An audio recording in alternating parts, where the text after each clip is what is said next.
쏟아지는 빗줄기 속 한 남학생이 묘비를 끌어안고 오열하고 있습니다. 학생 거기서 뭐 하는 거야? 노인이 다가가자 놀란 학생이 황급히 도망칩니다. 진흙탕에 떨어진 낡은 지갑, 그 안에 든 빛바랜 사진 한 장. 사진 속 젊은 날의 노인과 어린아이가 함께 웃고 있습니다. 그리고 젖어버린 종이 한 장. 하버드 대학교 합격 통지서. 노인의 눈에서 눈물이 쏟아집니다. 대체 이 학생은 누구일까요? 이 놀라운 반전의 전체 이야기가 궁금하시다면 잠시만 구독 버튼을 눌러주세요. 평범해 보이는 사람들의 숨겨진 이야기를 매일 전해드립니다. 그럼 이제 시간을 10년 전으로 되돌려 보겠습니다. 10년 전 빈민촌에 큰 화재가 발생했습니다. 불길 속에서 아이들을 구하다 목숨을 잃은 의사 부부. 9살 아들은 차가운 안치실 바닥에 홀로 앉아 있었습니다. 떨리는 손으로 아버지 휴대폰을 집어듭니다. 화면에 떠 있는 이름 아버지. 여보세요, 할아버지 아빠가. 수화기 너머로 들려온 건 차갑게 내뱉는 한마디뿐이었습니다. 지금 바쁘다. 뚝. 단 3초. 그것이 할아버지가 손자에게 준 전부였습니다. 병원비가 없었습니다. 시신은 사흘 동안 안치실에 방치되었고 준혁은 그 옆을 떠나지 못했습니다. 나흘째 사회복지사가 나타났습니다. 애야, 이제 고아원 가야 해. 하지만 준혁은 고개를 저었습니다. 그날 밤 지하 창고 구석에 몸을 숨겼습니다. 그렇게 10년이 흘렀습니다. 강준혁 19세. 낮에는 도서관 열람실 구석이 그의 교실입니다. 고졸 학력도 없는 그가 펼쳐놓은 책은 대학 수학 교재입니다. 미적분, 선형대수, 해석학. 저녁이 되면 병원으로 향합니다. 지하 창고에서 청소부 유니폼으로 갈아입고 밤 9시부터 새벽까지 복도를 닦습니다. 어이 거기 바닥 제대로 안 닦았어. 다시 해. 병동 간호사의 핀잔에도 준혁은 묵묵히 고개를 숙입니다. 네, 죄송합니다. 자정이 넘어 청소를 마친 준혁은 편의점에서 유통기한 임박 도시락을 집어듭니다. 1,500원. 지하 창고로 돌아와 차가운 도시락을 입에 털어넣으며 책상 앞에 앉습니다. 박스로 만든 책상, 벽에 빼곡한 수학 공식들. 그 한가운데 붙은 낡은 사진. 젊은 날의 아버지가 어린 준혁을 안고 환하게 웃고 있습니다. 아빠 오늘도 공부 열심히 했어요. 준혁은 사진을 향해 조용히 속삭입니다. 그의 눈빛에는 외로움과 동시에 무언가를 향한 간절함이 타오르고 있습니다. 같은 시각, 서울 강남의 한 펜트하우스. 천장부터 바닥까지 이어진 통유리 너머로 도시의 야경이 한눈에 내려다 보입니다. 하지만 이 화려한 공간에는 단 한 명의 노인만이 홀로 앉아 있습니다. 장태준, 75세. 3조 원대 건설 재벌 회장. 그의 앞에 놓인 식탁에는 고급 요리가 차려져 있지만 젓가락은 좀처럼 움직이지 않습니다. 복도에서 대기 중인 비서들의 발소리만이 정적을 깹니다. 회장님, 식사 치워드릴까요? 장태준은 대답 대신 창밖을 바라봅니다. 수십 층 아래 반짝이는 불빛들 사이 어딘가에서 누군가는 따뜻한 저녁을 나누고 있겠죠. 하지만 이곳에는 그 어떤 온기도 없습니다. 갑자기 장태준의 얼굴이 일그러집니다. 가슴을 움켜쥔 채 바닥에 무릎을 꿇습니다. 달려온 비서가 약을 건네지만 장태준의 손은 심하게 떨립니다. 구급차가 도착하고 응급실로 실려간 장태준 앞에 의사가 섭니다. 심장이 많이 약해지셨습니다. 이대로 가시면 6개월. 의사의 차가운 선고에도 장태준의 표정은 무덤덤합니다. 알겠네. 돈으로 살 수 없는 것이 세상에는 두 가지 있습니다. 시간과 용서. 며칠 후 빗줄기가 쏟아지는 공원묘지. 장태주는 운전기사도 비서도 없이 혼자 우산을 받쳐들고 가파른 언덕을 오릅니다. 숨이 턱까지 차오르지만 멈출 수 없습니다. 오늘은 아들의 기일이니까요. 묘비 앞에 선 장태주는 준비해온 과일을 조심스럽게 내려놓습니다.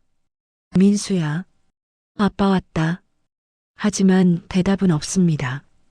차가운 빗물만이 묘비를 적셔갑니다. 장태주는 무릎을 꿇고 아들의 이름이 새겨진 비석을 손으로 쓸어내립니다. 20년 전 자신이 내친 아들, 10년 전 세상을 떠났다는 소식조차 장례식이 끝나고 나서야 들었던 아들. 미안하다. 내가 미안하다. 장태준의 눈에서 빗물인지 눈물인지 모를 것들이 흘러내립니다. 그때였습니다. 빗소리 사이로 희미하게 들려오는 흐느낌 소리. 장태준이 고개를 듭니다. 묘역 저편 빗속에서 누군가가 웅크리고 앉아 울고 있습니다. 장태준은 빗속을 헤치며 다가갑니다. 교복 입은 청년이 아들의 묘비를 끌어안고 목 놓아 울고 있습니다. 아빠 나왔어. 약속 지켰어. 장태준의 심장이 쿵 내려앉습니다. 아빠라고 했습니다. 학생 거기서 뭐 하는 거야? 갑작스러운 목소리에 청년이 화들짝 돌아봅니다. 빗물로 범벅이 된 얼굴, 겁에 질린 눈동자. 청년이 벌떡 일어나 가방을 집어듭니다.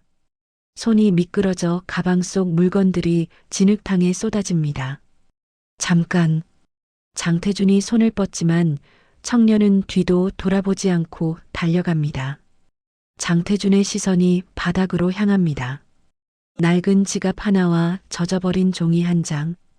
떨리는 손으로 종이를 집어듭니다.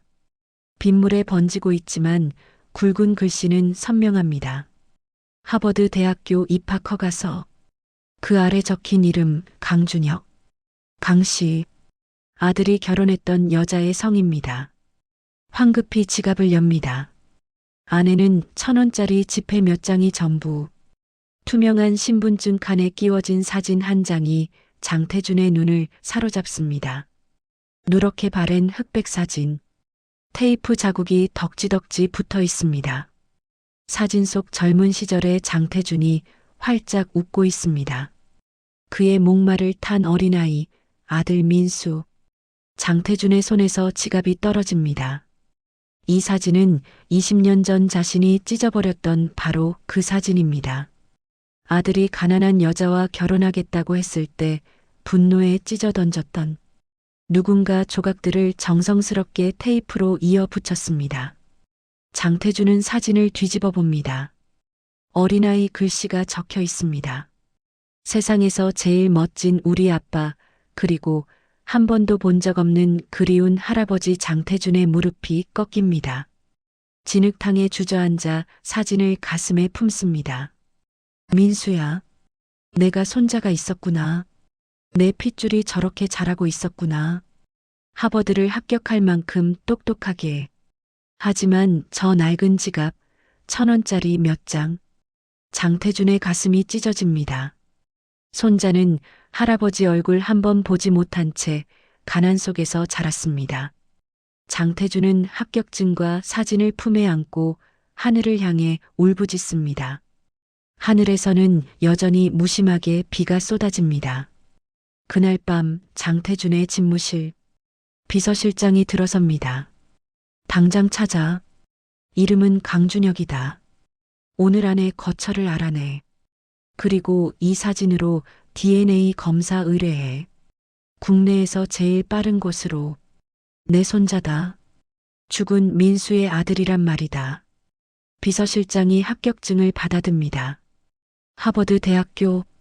이 아이는 할아버지 얼굴 한 번 보지 못한 채 혼자 이만큼 컸습니다. 같은 시각 고급바.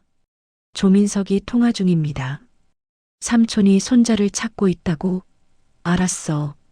그의 신상 전부 캐내. 50억 빚더미에 앉은 조민석에게 삼촌의 유산은 유일한 희망입니다. 손자가 나타나면 모든 게 물거품. 절대 안 돼. 이틀 후 비서실장이 보고서를 들고 옵니다. 찾았습니다. 강준혁 군은 서울중앙병원 야간 청소부입니다. 10년째 병원 지하 창고에서 살고 있습니다. 청소부, 창고, 하버드 합격자가 장태준의 손이 떨립니다. 1시간 후 장태준은 홀로 병원 지하로 내려갑니다. 청소도구들 사이 구석진 창고, 박스로 만든 책상, 낡은 교과서들, 벽면 가득 수학 공식들, 그 한가운데 아들 민수의 사진, 사진 앞초 한 자루와 공책 한 권. 장태준은 공책을 펼칩니다. 아빠 오늘 도서관에서 미적분 3단원 끝냈어요. 아빠 오늘 병원에서 혼났어요. 하지만 괜찮아요. 아빠도 이 병원에서 일했으니까 아빠 오늘 하버드에서 메일이 왔어요. 합격했대요. 장태준은 일기장을 가슴에 안고 무릎을 꿇습니다. 미안하다 준혁아. 주머니에서 휴대폰이 울립니다. 회장님 DNA 검사 결과 나왔습니다. 일치율 99.9%. 확실합니다. 장태준의 눈에서 눈물이 쏟아집니다. 내 손자. 같은 시각 조민석은 병원 주차장 어둠 속에서 몇 명의 사내들과 서 있습니다. 저 청소부 새끼가 강준혁이야. 오늘 밤 확실히 처리해. 사고처럼 보이게. 사내들이 고개를 끄덕입니다. 밤 자정 청소를 마친 준혁이 주차장을 가로지릅니다. 그림자들이 움직입니다. 밤 자정 주차장. 청소를 마친 준혁이 걸어갑니다. 갑자기 어둠 속에서 사내 셋이 튀어나옵니다. 주먹이 얼굴을 강타하고 준혁이 쓰러집니다. 발길질이 쏟아집니다. 사내 하나가 중얼거립니다. 유산 노리는 거지 새끼. 사내들이 사라지고 준혁은 바닥에 쓰러져 있습니다. 준혁은 피투성이 몸을 이끌고 지하 창고로 기어 들어갑니다. 벽에 기대 앉아 옷소매로 피를 닦습니다. 숨을 쉴 때마다 가슴이 찢어집니다. 떨리는 손으로 가방에서 수학책을 꺼냅니다. 피가 페이지를 적십니다. 핸드폰이 울립니다. 하버드 대학교 기숙사 배정 안내 축하합니다. 준혁은 피 묻은 손으로 화면을 바라봅니다. 자신이 가질 수 없는 꿈. 눈물이 피와 뒤섞여 흘러내립니다. 같은 시각 장태준은 차 안에서 DNA 보고서를 들여다봅니다. 일치율 99.9%. 당장 병원으로. 차가 주차장에 도착합니다. 장태준이 내리는 순간 구석에서 조민석이 낄낄거립니다. 옷에 핏자국이 묻어 있습니다. 장태준이 조민석의 멱살을 잡아 끌어냅니다. 내 손자를 건드렸어? 그때 지하에서 비틀거리며 올라오는 준혁. 피범벅이 된 얼굴, 찢어진 옷. 준혁아. 장태준이 달려갑니다.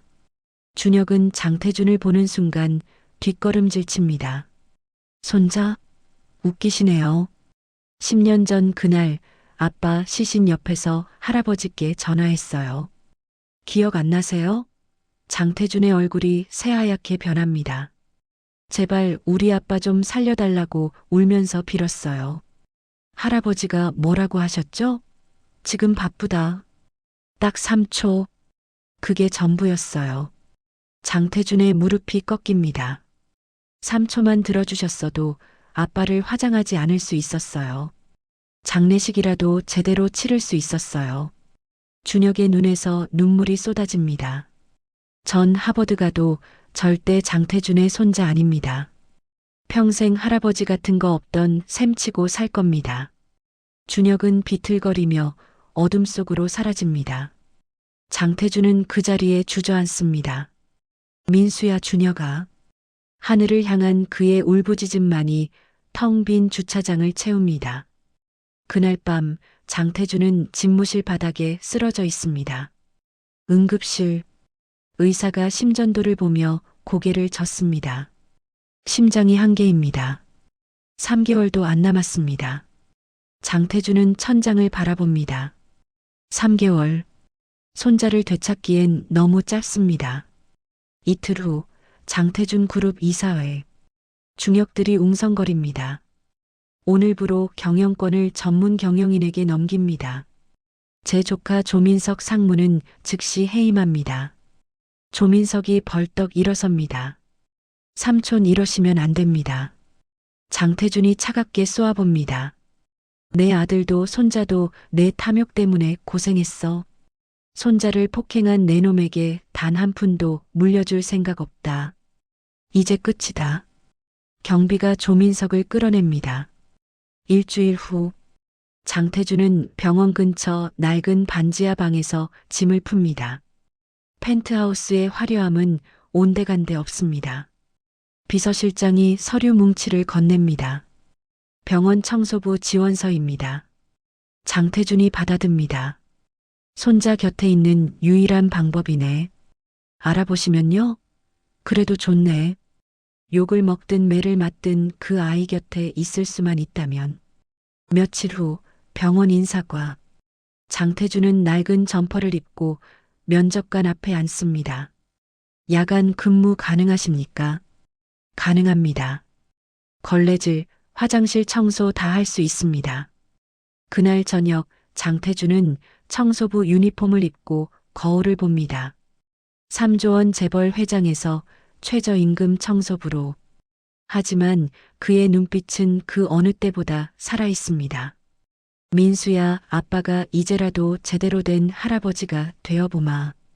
장태준은 걸레와 청소 도구를 챙겨 복도로 나섭니다. 저 멀리 다른 청소부가 바닥을 닦고 있습니다. 바로 준혁입니다. 장태준의 가슴이 뜁니다. 손자를 향해 조심스럽게 걸음을 옮깁니다. 한 달이 흘렀습니다.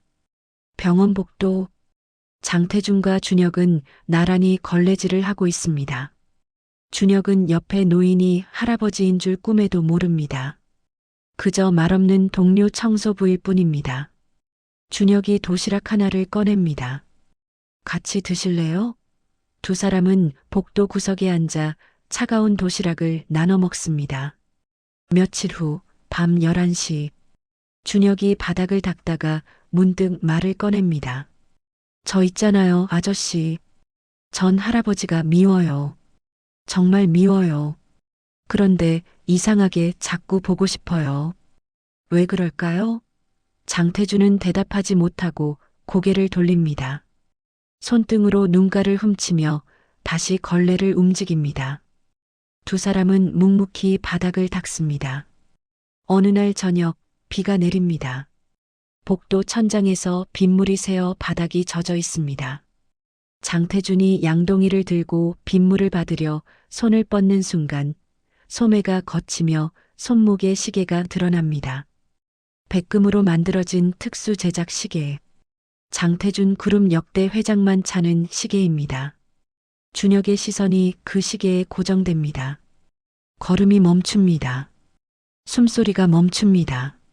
며칠 전 뉴스 화면 속 회장의 손목에 있던 시계. 바로 저것입니다. 왜? 회장님이 여기서 걸레질을. 장태준이 천천히 돌아섭니다. 두 사람의 눈이 마주칩니다. 준혁아. 준혁은 뒷걸음질 칩니다. 싫어요. 가까이 오지 마세요. 준혁이 복도 끝으로 달려갑니다. 그날 밤 준혁은 창고에서 핸드폰을 들여다봅니다. 하버드 대학 메일입니다. 귀하의 입학 자격 재검토 요청이 접수되었습니다. 병원 내 절도 혐의 제보가 있어 조사 중입니다. 준혁의 손에서 핸드폰이 떨어집니다. 같은 시각 장태준의 반지하 방. 비서실장이 급히 전화를 겁니다. 조민석이 하버드에 거짓 제보를 했습니다. 장태준의 눈에 불이 켜집니다. 당장 변호사 총동원해. 진실을 밝혀내. 그리고 조민석 고소해. 끝까지 간다. 내 손자의 미래를 짓밟으려 한 대가를 치르게 해. 이틀 후 하버드에서 다시 메일이 옵니다. 조사 결과 제보 내용이 허위로 밝혀졌습니다. 입학 자격에 문제 없음을 확인합니다. 준혁은 핸드폰을 꽉 쥡니다. 누가 자신을 도와준 걸까요? 그때 창고 문이 열립니다. 장태준이 서 있습니다. 창고 문 앞 장태준이 무릎을 꿇습니다. 미안하다. 10년 전 그날 3초만 들었어도 내 아빠를 살릴 수 있었어. 하지만 제발 하버드는 가거라. 내 꿈을 포기하지 마라. 준혁이 떨리는 목소리로 말합니다. 할아버지, 저 한국에 남을래요. 장태준이 고개를 젓습니다. 안 돼. 내 아버지가 평생 바랐던 게 내가 꿈을 이루는 거였어. 할아버지는 여기서 기다린다. 그럼 약속하세요. 제가 돌아올 때까지 꼭 살아계신다고. 장태준이 준혁의 손을 꽉 잡습니다. 약속한다. 두 사람은 10년 만에 처음으로 껴안습니다. 3년 후, 미국 하버드 대학교 졸업식장, 객석에 장태준이 앉아 있습니다. 3년 전보다 더 늙었지만 눈빛만은 살아 있습니다. 손자를 기다리는 마음 하나로 3개월 시한부를 3년으로 늘렸습니다. 연단에 준혁이 오릅니다. 졸업생 대표 연설입니다. 목소리가 떨립니다. 10년 전 저는 단 3초 만에 버려졌습니다. 장례가 조용해집니다. 아버지가 돌아가시던 날 전화를 걸었습니다. 하지만 돌아온 건 3초의 냉대였습니다. 준혁의 눈에서 눈물이 흐릅니다. 그런데 누군가는 그 뒤 3년을 기다려 주었습니다. 청소부가 되어 제 옆을 지켜주었습니다. 3초의 거절을 3년의 기다림으로 갚아주셨습니다. 준혁이 객석을 향해 고개를 숙입니다. 할아버지, 이 졸업장을 바칩니다. 장태준은 자리에서 일어나 박수를 칩니다. 눈물이 볼을 타고 흐릅니다. 주변 사람들이 하나둘 일어나 박수를 보냅니다. 졸업식이 끝나고 준혁이 장태준에게 달려옵니다. 할아버지. 두 사람은 다시 껴안습니다. 장태준이 준혁의 등을 토닥입니다. 잘했다. 내 아버지가 하늘에서 얼마나 자랑스러워하겠니. 봄바람이 캠퍼스를 가로지릅니다. 벚꽃잎이 두 사람 주위로 흩날립니다. 돈으로 살 수 없었던 것들, 시간과 용서. 장태준은 이제 그 모든 것을 손에 넣었습니다.